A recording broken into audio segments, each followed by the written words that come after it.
Hello बच्चों, राधे राधे। और आप सभी को नए साल की हार्दिक शुभकामनाएं। Wishing U A happy new year. और नए साल में आप लोग अपनी तैयारी में अच्छे से लग चुके हैं। तैयारियां सभी की बहुत अच्छी चल रही होंगी और बोर्ड का एग्जाम भी बिल्कुल पास है।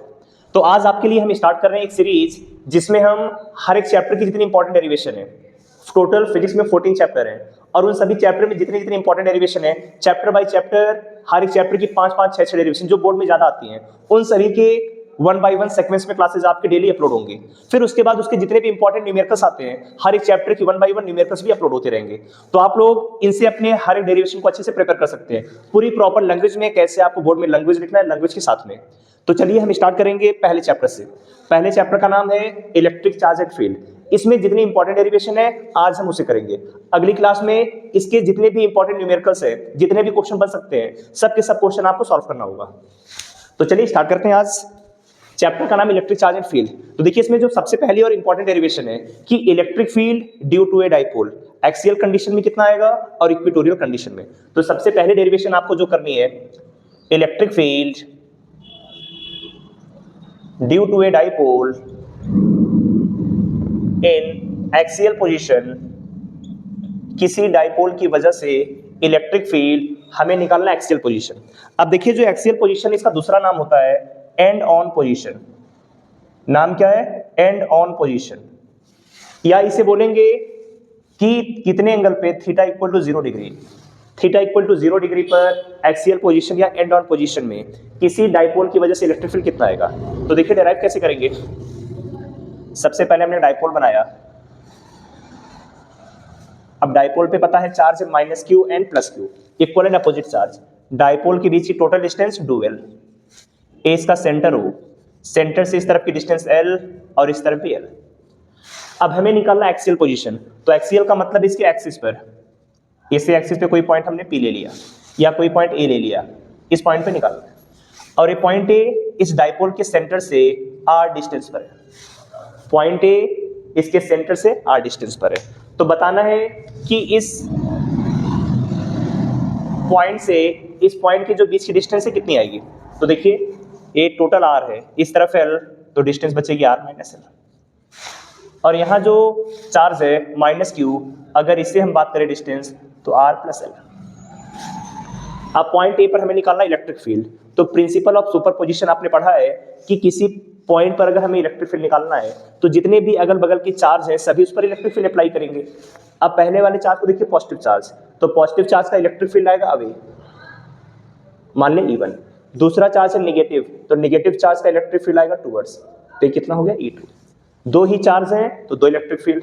अब दोनों के बीच का हम एंगल देखें तो दोनों के बीच का एंगल है 180 डिग्री, मतलब दोनों अपोजिट हैं और हमें नेट इलेक्ट्रिक फील्ड निकालना है। तो सबसे पहले आप बोर्ड में क्या लिखेंगे कि क्या क्या आपको डायग्राम में दिख रहा है। तो कैसे लिखने का तरीका क्या है। सबसे पहले हमने क्या किया, डाइपोल, तो हम लिखेंगे let us consider a dipole with charge minus q and plus q. Let us consider a dipole with charge minus q and plus q separated by distance 2l. Separated by distance 2l. We have to find electric field at point A on its axis. दिख रहा है हमें इसके axis पे point A पर क्या निकालना है, नेट इलेक्ट्रिक फील्ड।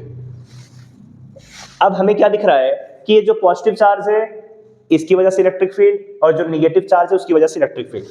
तो the electric field due two plus Q charges E1 and minus Q charge is E2। तो जो Q1 चार्ज है प्लस Q, इसकी वजह से E1 है, नेगेटिव चार्ज है E2। अब हम अप्लाई करेंगे by principle of superposition. POS का मतलब प्रिंसिपल ऑफ सुपरपोजिशन। अब प्रिंसिपल ऑफ सुपरपोजिशन से नेट इलेक्ट्रिक फील्ड। अब आपके पास एक E1 है, दूसरा E2, दोनों में ज्यादा कौन होगा। तो देखिए जो प्लस वाला चार्ज है इससे डिस्टेंस कम है और जो निगेटिव वाली चार्ज इससे डिस्टेंस ज्यादा। और हमें पता है इलेक्ट्रिक फील्ड का तरीका होता है KQ/R²। तो डिस्टेंस जितनी ज्यादा होगी इलेक्ट्रिक फील्ड कम आएगा, तो जिसकी डिस्टेंस कम है उसका इलेक्ट्रिक फील्ड ज्यादा। अब हमें दिख रहा है E1 की डिस्टेंस कम है तो इलेक्ट्रिक फील्ड ज्यादा होगा, तो नेट के लिए ज्यादा में से कम को माइनस किया, दोनों के एंगल 180 पर है, तो E1 माइनस E2। अब E1 की वैल्यू कितनी आएगी, के Q, distance R minus L, तो R माइनस एल का स्क्वायर माइनस का के क्यू, दूसरे की डिस्टेंस R प्लस एल का स्क्वायर। अब ये कंफ्यूज मत होइएगा कि यहाँ पे चार्ज माइनस है तो यहाँ पे माइनस लगाए। ये जो डायरेक्शन आई, डायरेक्शन की वजह से, डायरेक्शन आने का रीजन ही क्या है, साइन। तो जब हम डायरेक्शन बना लेते हैं तो वहां पे कभी साइन का यूज नहीं होता। कभी कोई क्वेश्चन करें या डेरिवेशन करें इलेक्ट्रिक फील्ड या फोर्स में, कभी भी साइन नहीं लिया जाता, क्योंकि साइन का काम होता है डायरेक्शन दिखाना। उसने डायरेक्शन बना दिया तभी यहाँ पर माइनस था। अब कॉमन इन दोनों में क्या है, के क्यू, नीचे 1/r माइनस एल का square minus 1/r plus L का स्क्वायर। अब देखते हैं इसे सिंप्लीफाई करेंगे सभी कि सिंप्लीफिकेशन कैसे होगा। तो देखिए के क्यू एलसीएम इसका r माइनस एल का स्क्वायर r प्लस एल का स्क्वायर, ऐसा लिख सकते हैं r minus L square r plus L का square, cross multiply r plus L का square minus r minus L का स्क्वायर, देन के क्यू a plus B A minus B r square minus L square का whole square. अब ऊपर इसे open करिए, a प्लस बी का होल स्क्वायर, तो r square plus L square plus 2l minus, इसे ओपन करिए r square plus L square minus 2rl। अब इसे ओपन करें कि Q r square plus L square 2rl minus r square minus L square plus 2rl, नीचे r square minus L square का whole square. देखिए r square L square ये cut जाएगा, 2rl plus 2rl, जब दोनों को ऐड करेंगे तो के क्यू इंटू 4rl, नीचे r square minus L square का होल स्क्वायर, ऐसा लिख सकते हैं।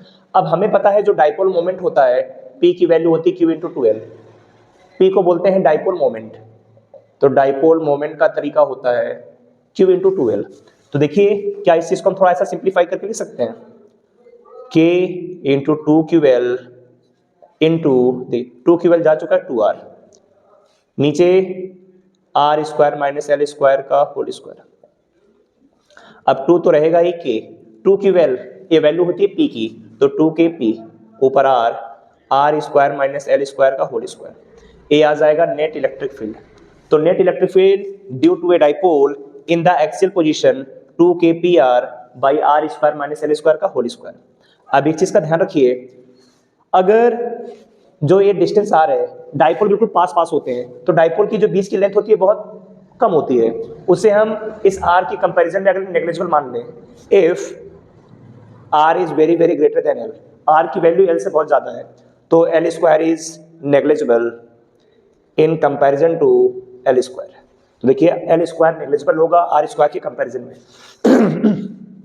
तो नेट इलेक्ट्रिक फील्ड 2KPR, इधर L स्क्वायर नेग्लिजिबल हो गया, बचा R स्क्वायर का स्क्वायर है तो R की पावर 4 कट जाएगा, तो वैल्यू आएगी 2KP बाई R3। यही होता है नेट इलेक्ट्रिक फील्ड एक्सियल में, जो बोर्ड में आपको डेराइव करने के लिए पूछा जाएगा। तो एक्सियल पोजीशन में electric field 2KP by R3।